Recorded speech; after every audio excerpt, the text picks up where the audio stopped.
कलकत्ता के एक सेठ जी आते थे, तो संतों को कुछ सेवाएं भेंट किया करते थे। तो एक दिन पूछा, महाराज विषयी पुरुष हूँ, बहुत धन है, भजन में मन नहीं लगता, वृंदावन आपकी कृपा से आ जाता हूँ, मुझे भगवान कैसे मिलेंगे? तो उन्होंने कहा कि यदि तुम वृंदावन के संतों का भंडारा करवाओ, हर महीने करवाओ, तो निश्चित भगवान की कृपा हो जाएगी, क्योंकि संतों के मुख से स्वयं श्री भगवान पाते हैं। उन्होंने शुरू किया वृंदावन में। अब इतना आनंद आया उनको, क्योंकि पाप नष्ट होने लगे, इतना आनंद आया कि एक महीने में वृंदावन में भंडारा करते हो और अपने कलकत्ता के लिए भी वो बस लाते, और जो संत चलना चाहे उनकी खान पान व्यवस्था करके अपने घर में भी ले जाते, सेवा करते, भेंट देते। मतलब संत सेवा का उनको एक नशा हो गया। एक दिन उनकी बस तैयार थी उनके यहाँ जाने के लिए। उनमें एक विरक्त संत जो मधुकरी मांग के पाते थे, कभी किसी से कुछ नहीं लेते थे, कभी किसी भंडारे नहीं जाते थे, वो आगे बैठे, और वृंदावन से वो जाते नहीं थे। तो सब संतों ने कहा, बाबा बैठे कहाँ, कोई बरसाने थोड़ी जा रही है, ये तो सेठ के घर जाएगी बस। वो कुछ नहीं बोले। सब लोगों ने सेठ से कहा, सेठ तुम्हें आज फल प्राप्त हो गया भगवान के भक्तों की सेवा का।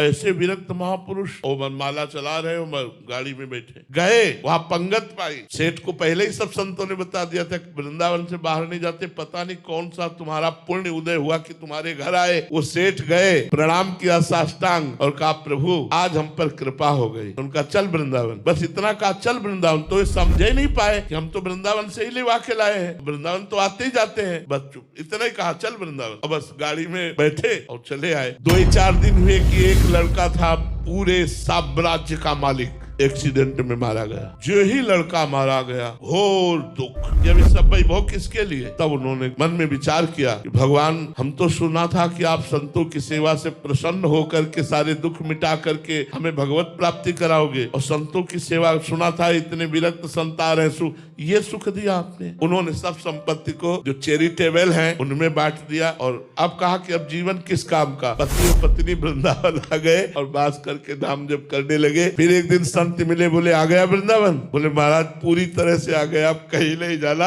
और वृंदावन में शरीर दोनों का पूरा हुआ। ये है लीला। भगवान जब कृपा करते हैं तो ऐसी कृपा करते हैं कि अपने आप भगवान के पास आप पहुंच जाओगे। ये भगवान की कृपा नहीं, जिंदगी में वो माया नहीं छोड़ पाते, जिंदगी में मोह नहीं छोड़ पाते। संतों की सेवा का फल हुआ कि एक्सीडेंट रूपी लीला से उनका पुत्र भगवत धाम गया, और प्रगट में दोनों पति पत्नी वृंदावन वास करके भजन करके भगवत धाम को प्राप्त हुए।